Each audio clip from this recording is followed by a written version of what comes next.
McDonald's burger വിൽക്കുന്ന ഒരു food chain അല്ലെന്നും, എന്നാൽ അവരുടെ ബിസിനസ് നിങ്ങൾക്ക് അറിയാത്ത ഒരു കാര്യമാണെന്നും പറഞ്ഞാൽ നിങ്ങളത് വിശ്വസിക്കുമോ? മാക്ഡൊണാൾഡ്സ് എന്ന് കേൾക്കുമ്പോൾ നമ്മുടെ ഓർമ്മയിൽ ആദ്യം എത്തുന്നത് ഹാംബർഗറാണ്. ലോകത്തിലെ രണ്ടാമത്തെ ഫുഡ് ചെയിൻ ആയിട്ടുള്ള ഈ കമ്പനിയുടെ 2022 വർഷത്തിലെ വരുമാനം 2322 കോടി US ഡോളറാണ്.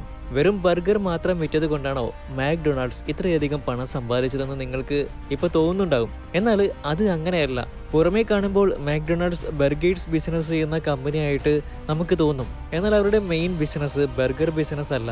അവർ സ്വീകരിച്ച ഒരു ബിസിനസ് നയമാണ് മാക്ഡൊണാൾഡ്സിനെ ഇത്ര വലിയ ധനികരാക്കി മാറ്റിയത്. ഈ സ്ട്രാറ്റജി എന്താണെന്നും മാക്ഡൊണാൾഡ്സ് എന്തിനാണ് അത് സ്വീകരിച്ചതെന്നും അതുമൂലം കമ്പനിക്കുണ്ടായ നേട്ടവും ഒക്കെയാണ് ഇന്നത്തെ വീഡിയോയിൽ നമ്മൾ പറയാൻ പോകുന്നത്. മാക്ഡൊണാൾഡ്സിന്റെ മുഴുവൻ കഥയും അറിയുന്നതിനായി വീഡിയോ പൂർണ്ണമായിട്ട് കാണുക. ഈ ബിസിനസ്സിനെ കുറിച്ച് നിങ്ങൾ എന്താണ് കരുതുന്നതെന്ന് കമൻറ്റ് ചെയ്യുക. അത് ശരിയാണോ എന്ന് നമുക്ക് നോക്കാം. ഫാൻസ് എക്സ്പ്രസ് മലയാളം ചാനലിലേക്ക് എല്ലാവർക്കും സ്വാഗതം. നിങ്ങൾ ഈ വീഡിയോ ഇഷ്ടമായെങ്കിൽ ലൈക്ക് ചെയ്യണം. നിങ്ങൾ ചാനൽ ഇതുവരെ സബ്സ്ക്രൈബ് ചെയ്യാത്ത ആളാണെങ്കിൽ സബ്സ്ക്രൈബ് ചെയ്യുന്ന കാര്യം പരിഗണിക്കുക. 1930-40 കാലഘട്ടത്തിലാണ് അമേരിക്കയിൽ ഡ്രൈവിംഗ് റെസ്റ്റോറൻറ്റ് എന്ന കോൺസെപ്റ്റ് പോപ്പുലറായിട്ട് തുടങ്ങിയത്.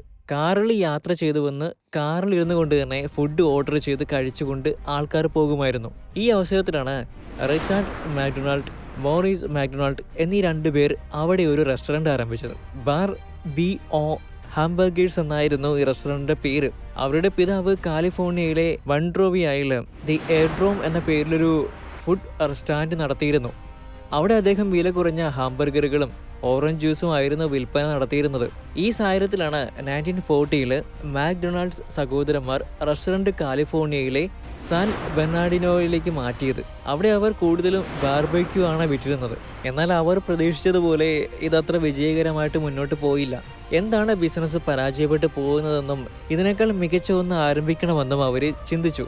തങ്ങളുടെ ലാഭത്തിന്റെ ഭൂരിഭാഗവും ഹാംബർഗറുകളിൽ നിന്നാണെന്ന് മനസ്സിലാക്കിയ അവർ ഹാംബർഗറുകളുടെ നിർമ്മാണം കൂടുതൽ കാര്യക്ഷമമാക്കാൻ തീരുമാനിച്ചു. തുടർന്ന് 3 മാസത്തോളം അവരുടെ റെസ്റ്റോറൻറ്റ് അടച്ചിട്ട ശേഷം അതിൽ ധാരാളം മാറ്റങ്ങളൊക്കെ hamburgers, cheese burgers, French fries, shakes, soft drinks and apple pie എന്നിവ ഉൾപ്പെടുത്തിക്കൊണ്ടുള്ള ഒരു മെനു തയ്യാറാക്കി.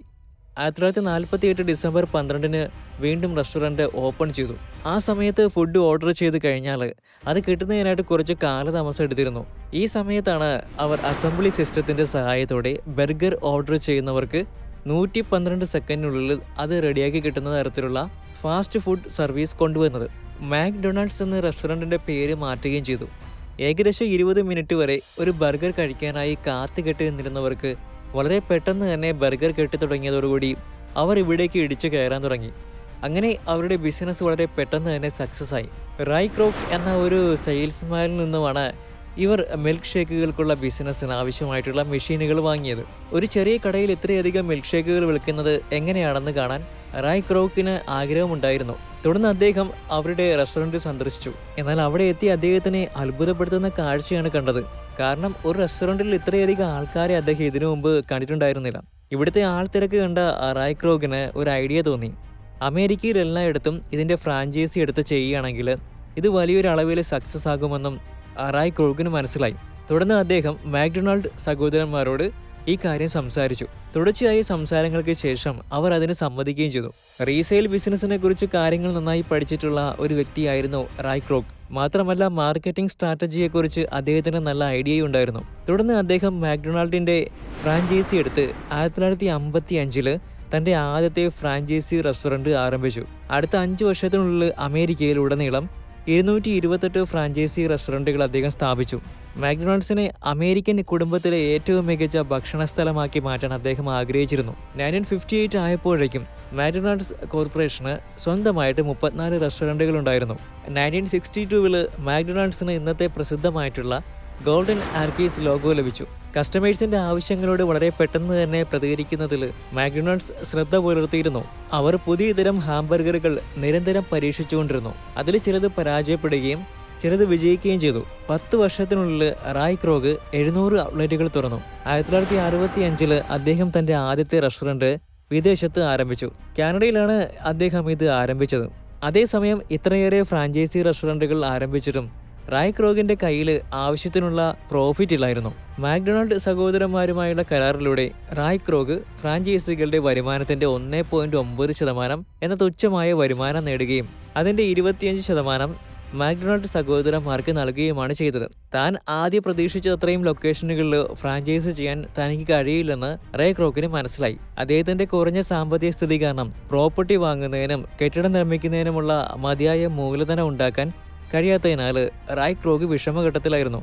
ഈ സാഹചര്യത്തിലാണ് ഹാരി ജെ സനിബോൺ എന്ന ഒരു അമേരിക്കൻ വ്യവസായിയെ റായ് ക്രോഗ് പരിചയപ്പെടുന്നത്. അദ്ദേഹം വളരെ ബുദ്ധിപരമായിട്ടുള്ള ഒരു ഐഡിയ റായ് ക്രോഗിന് പറഞ്ഞു കൊടുത്തു. ഈ ബിസിനസ്സിലെ യഥാർത്ഥ പണം ബർഗറുകളിലും ഫ്രൈകളിലുമല്ല, പകരം റിയൽ എസ്റ്റേറ്റിലാണ് എന്ന് ഹാരി ക്രോഗിനെ ബോധ്യപ്പെടുത്തി. മാക്ഡൊണാൾഡ് തന്നെ പുതിയ സ്ഥലങ്ങൾക്കായിട്ട് കെട്ടിടവും വസ്തുവും പാട്ടത്തിനെടുക്കുകയും പിന്നീട് ന്യായമായ വിലയ്ക്ക് സ്വന്തം മാക്ഡൊണാൾഡ് തുറക്കാൻ ആഗ്രഹിക്കുന്ന ഫ്രാഞ്ചൈസികൾക്ക് വാടകയ്ക്ക് നൽകുകയും ചെയ്യുക എന്നതായിരുന്നു അദ്ദേഹത്തിൻ്റെ ആശയം. ഈ ഐഡിയയാണ് പിന്നീട് മാക്ഡൊണാൾഡിനെ $1 മില്യൺ കമ്പനിയാക്കി വളർത്തിയത്. നമ്മൾ സിനിമകളിലൊക്കെ ഒറ്റപ്പാട്ടിൽ തന്നെ പലരും സമ്പന്നരായിട്ട് മാറുന്നത് കാണാറുള്ളത് പോലെ ഈ ഒരു ഐഡിയ കൊണ്ട് തന്നെ കമ്പനി സമ്പന്നമായി മാറുകയായിരുന്നു. റിയൽ എസ്റ്റേറ്റ് കോർപ്പറേഷൻ എന്ന പേരിലാണ് അവർ പുതിയ കമ്പനി ആരംഭിച്ചത്. ഈ കമ്പനി പ്രോപ്പർട്ടികൾ വാങ്ങുകയും പിന്നീട് പാട്ടത്തിന് നൽകുകയും ചെയ്തു. കമ്പനി ഫ്രാഞ്ചൈസി ചെയ്ത സ്ഥലങ്ങൾക്ക് കീഴിലെ റിയൽ എസ്റ്റേറ്റ് വാങ്ങുകയും അത് പാട്ടത്തിന് നൽകുകയും ചെയ്യുക എന്ന ആശയം കൊണ്ടുവന്നതോടെ വലിയൊരു വാടക പ്രതിമാസം കമ്പനിക്ക് കിട്ടിക്കൊണ്ടിരുന്നു. ഇതായിരുന്നു കമ്പനിയുടെ ഏറ്റവും വലിയ ബിസിനസ് സ്ട്രാറ്റജി. തുടക്കത്തിൽ ഒരു വലിയ ബിസിനസ് മോഡൽ കമ്പനിക്കുണ്ടായിരുന്നു. അവർ ആദ്യം സബ്ലീസിംഗ് ഓപ്പറേഷൻ ആരംഭിച്ചപ്പോൾ മാക്ഡൊണാൾഡ്സ് റെസ്റ്റോറൻറ്റ് പാട്ടത്തിനെടുക്കുന്ന ആളുകളിൽ നിന്ന് 20% അധികമായി ഈടാക്കും. ഇതിനെക്കുറിച്ച് വിശദീകരിക്കുകയാണെങ്കിൽ, മാക്ഡൊണാൾഡ്സ് അവരുടെ പ്രോപ്പർട്ടിക്കായി പ്രതിമാസം $1000 മുടക്കിയാൽ അവർ റെസ്റ്റോറൻറ്റ് ഉടമയിൽ നിന്ന് $1200 ഈടാക്കും. ഈ അപ്ചാർജ് നിരക്ക് ക്രമേണ 40% ഉയരുകയും ഇത് മാക്ഡൊണാൾഡ്സിന്റെ കോർപ്പറേഷനെ കൂടുതൽ സമ്പന്നമാക്കി മാറ്റുകയും ചെയ്യും. കാലക്രമേണ റെസ്റ്റോറൻറ്റ് ഉടമകൾക്ക് അവരുടെ സ്വന്തം ഇൻഷുറൻസും നികുതികളും അടയ്ക്കേണ്ടി വരും. മാക്ഡൊണാൾഡ്സും അതിനൊരു വർധനവ് ഏർപ്പെടുത്തുകയും ഇതിനു പുറമെ മറ്റുള്ളവയേക്കാൾ മികച്ചതായി പ്രവർത്തിക്കുന്ന ലൊക്കേഷനുകൾക്ക് പലപ്പോഴും കൂടുതൽ പണം ഈടാക്കുകയും ചെയ്തിരുന്നു. ഈ തന്ത്രമാണ് മാക്ഡൊണാൾഡ്സ് ഇന്ന് വിജയിക്കുന്നതിന്റെ പ്രധാന കാരണം. ഇവിടെയൊക്കെ കമ്പനി റെസ്റ്റോറൻറ്റ് ആരംഭിച്ചോ ആ സ്ഥലങ്ങളിലെല്ലാം അവരുടെ റിയൽ എസ്റ്റേറ്റ് ബിസിനസ്സും കുതിച്ചുയർന്നു. 100-ലധികം രാജ്യങ്ങളിൽ ഇന്ന് മാക്ഡൊണാൾഡ്സ് റെസ്റ്റോറൻറ്റുകൾ പ്രവർത്തിക്കുന്നുണ്ട്. ലോകമെമ്പാടും 36,000-ലധികം ലൊക്കേഷനുകളിൽ ഇതുണ്ട്. അതിൽ 15% മാത്രമാണ് മാക്ഡൊണാൾഡ്സിന്റെ ഉടമസ്ഥതയിലുള്ളവ. ബാക്കിയുള്ളവയെല്ലാം മറ്റുള്ളവർ ഫ്രാഞ്ചൈസി എടുത്ത് നടത്തുന്നവയാണ്. എന്നാൽ ഈ ഫ്രാഞ്ചൈസികൾ നടത്തുന്ന പ്രോപ്പർട്ടികളെല്ലാം മാക്ഡൊണാൾഡ്സിന് സ്വന്തമായിട്ടുള്ളതാണ്. കമ്പനിയുടെ ഫ്രാഞ്ചൈസിംഗ് മോഡലും കാര്യക്ഷമമായ അവരുടെ നേതൃത്വവും ഉപഭോക്താക്കളോടുള്ള അവരുടെ പ്രവർത്തന രീതികളും ഒക്കെയാണ് കമ്പനിയെ ഉന്നതിയിലെത്തിച്ചത്. 2017 $42 മില്യൺ ആസ്തി കമ്പനിക്ക് ഉണ്ടാക്കാൻ കഴിഞ്ഞു. കമ്പനിക്ക് വേണമെങ്കിൽ ബർഗറുകൾ വിൽക്കുന്നത് നിർത്തിയ ശേഷം റിയൽ എസ്റ്റേറ്റിൽ മാത്രം ശ്രദ്ധ കേന്ദ്രീകരിക്കാമായിരുന്നു. എന്നാൽ അവർ അങ്ങനെ ചെയ്തില്ല. നിരവധി പ്രതിസന്ധികളിലൂടെയും മത്സര വിൽപ്പനയിലൂടെയും കമ്പനി കടന്നുപോയിട്ടുണ്ട്. 1970-കളുടെ അവസാനത്തിൽ ബർഗർ വാർസ് ആരംഭിച്ചു. ബർഗർ കിങ്, വെഗ്നീസ് എന്നിവപോലുള്ള മറ്റ് ഫാസ്റ്റ് ഫുഡ് ചെയിൻസ് വിപണിയിൽ തങ്ങളുടെ സ്ഥാനം ഉറപ്പിക്കാൻ തുടങ്ങിയിരുന്നു. അവരെല്ലാം പരസ്യ ക്യാമ്പയിനുകളിലൂടെയും വിലക്കുറവിലൂടെയും മത്സരത്തിൽ തുടരാൻ ശ്രമിച്ചുവെങ്കിലും മാക്ഡൊണാൾഡ്സ് അതിനെയെല്ലാം അതിജീവിച്ചു. അവർ 1980-ൽ മാക് ചിക്കൻ എന്ന ചിക്കൻ സാൻഡ്വിച്ചും 1983-ലെ ചിക്കൻ മാക് നഗറ്റ്സും അവതരിപ്പിച്ചു. 1984-ൽ റായ് ക്രോഗിന്റെ മരണസമയത്ത് ലോകമെമ്പാടുമുള്ള 32 രാജ്യങ്ങളിലായിട്ട് 8,000-ഓളം അടുപ്പിച്ച് റെസ്റ്റോറൻറ്റുകൾ ഉണ്ടായിരുന്നു. ഒരുപക്ഷെ റായ് ക്രോഗ് ഇല്ലായിരുന്നെങ്കിൽ ഈ ബർഗർ അമേരിക്കക്കാർ മാത്രം കഴിക്കുന്ന ഒന്നായി മാറുമായിരുന്നു. അത് ലോകമെമ്പാടും എത്തില്ലായിരുന്നു. 1988 ഏപ്രിലിൽ മാക്ഡൊണാൾഡ്സ് തങ്ങളുടെ 16ാമത്തെ റെസ്റ്റോറൻറ്റ് തുറന്നു. എന്നാൽ 1990-കൾ കമ്പനിക്ക് ബുദ്ധിമുട്ടുകൾ കൊണ്ടുവന്നു. നിരവധി പരീക്ഷണങ്ങൾ പരാജയപ്പെടുകയും പരസ്യ ക്യാമ്പയിനുകൾ പരാജയപ്പെടുകയും ചെയ്തു. ഭക്ഷണത്തോടൊപ്പം ജനപ്രിയ കളിപ്പാട്ടങ്ങൾ അവതരിപ്പിച്ചുകൊണ്ട് മാക്ഡൊണാൾഡ്സിന് അവരുടെ പ്രശ്നത്തിൽ നിന്ന് കരകയറാൻ കഴിഞ്ഞു. 2000-ന്റെ തുടക്കത്തിൽ അനാരോഗ്യകരമായിട്ടുള്ള ഭക്ഷണം വിൽക്കുന്നുവെന്ന ആരോപണങ്ങൾ കാരണം ലോകമെമ്പാടും മാക്ഡൊണാൾഡ്സ് റെസ്റ്റോറൻറ്റുകൾ വിവാദങ്ങളിൽ പെട്ടിരുന്നു.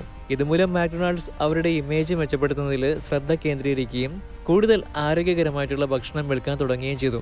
ഇന്ന് ലോകത്തിലെ ഏറ്റവും ജനപ്രിയമായിട്ടുള്ള ഫാസ്റ്റ് ഫുഡ് ശൃംഖലകളിൽ ഒന്നായിട്ടുള്ള മാക്ഡൊണാൾഡ്സിന് ഇന്ത്യയിൽ 500-ലധികം റെസ്റ്റോറൻറ്റുകളുണ്ട്. നിങ്ങൾക്ക് മാക്ഡൊണാൾഡ്സിൻ്റെ ഏത് ഉൽപ്പന്നമാണ് ഇഷ്ടമെന്ന് കമൻറ്റിലൂടെ ഞങ്ങളെ അറിയിക്കുക.